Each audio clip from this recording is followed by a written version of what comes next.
Advisor to Jeb Bush and former spokesman for House Speaker John Boehner. Also, Jason Johnson, politics editor at TheRoot.com and an MSNBC political contributor. Guys, it is so wonderful to see you two in person.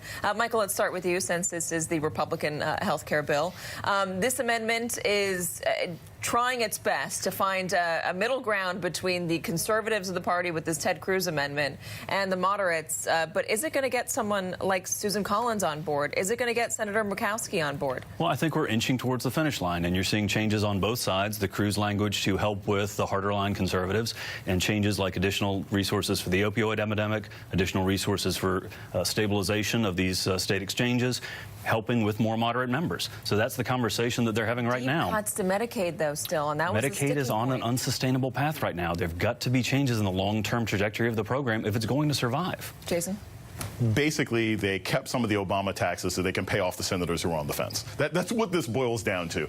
All the opioid funding, the $70 billion in order to stabilize the markets, it's basically to get the wavering Republicans, here, we'll pay you off, we'll pay off your state so that you don't suffer the consequences. That is just as problematic as trying to maintain the current bill the way it is, because it is a short-term payoff that does not solve our long-term problems with health care. So I think this bill has some of the same issues that it had before. It's just short-sighted thinking. Will they pass something? Probably, but it doesn't help the American people. It was not a popular bill before. We haven't polled, obviously, with these revisions, but it was pretty wildly unpopular before. The president himself called it mean.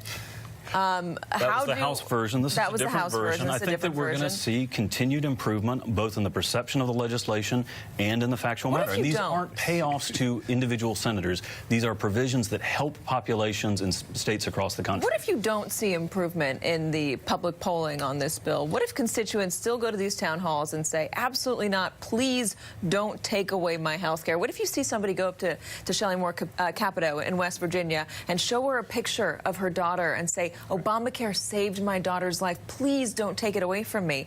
What do Republicans do then if they keep seeing that sort of thing happen? These are tough personal issues, every one of them. That's why health care is such a hairy issue.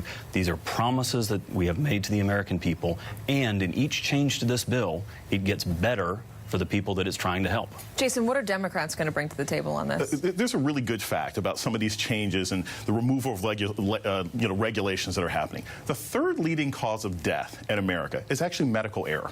Right? The British Journal of Medicine talked about this last year. One of the ways to solve that in the ACA was by requiring doctors to keep more documentation, more information, so that medical errors don't end up killing people. That stuff is being dragged out right now. So Democrats are going to keep focusing on the fact that when you say, look, removing this bill will cost lives, there will be more medical errors, there will be more mistakes. Fix the bill as it is. This idea of repealing it with these pieces and playing Jenga with it, that's not going to solve the problem. Do Democrats run a risk, though, of allowing Republicans to find a way to pass this bill, something that they do not like, something that they don't agree with, having it go to the president signs that bill, you know, it's just so long as it repasses the House, right. And then being in a position where they can't do anything about it because they're not in a majority in Congress. I suspect that's what's going to happen. Look, but then how do Democrats head them off at the pass and say, let's find a way?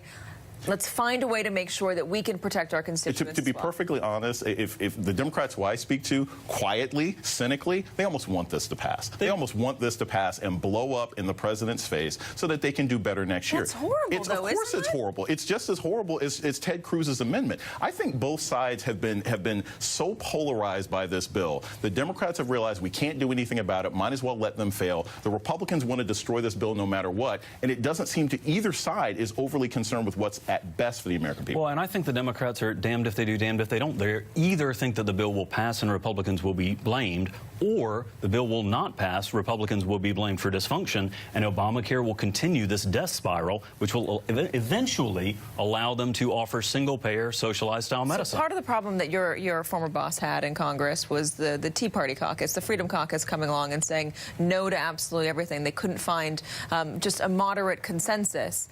We're seeing both sides on either on each of their ends right now. I mean, how do you find a way to come together? How do you find a way to make Congress work for the American American people and not just work for just the Democrats or just the Republicans? I think that's exactly the process that Mitch McConnell is engaged in right now. Senator Ted Cruz has been one of the most intransigent members in the past, and he's working in a conservative, goodwill fashion to improve this legislation. Do you think Senator Schumer would meet him at the table if Mitch McConnell came to the table? I mean, if Mitch McConnell actually put a table out there, they haven't been negotiating in good faith. They kept people from being able to see the bill. They're limiting the amount of town halls. The president of the United States, who should be the #1 salesperson on this bill, won't even hold a press conference about it. I don't think the Republicans are negotiating in good faith at all, and that's one of the biggest reasons why the bill is as unpopular as it is, and will probably stay so even if it manages. Well, the president did speak to Pat Robertson of CBN about it, and he said, well, I don't even want to talk about it if it doesn't happen, if they don't find a bill, because I think it would be very bad. I will be very angry about it, and a lot of people will be very upset.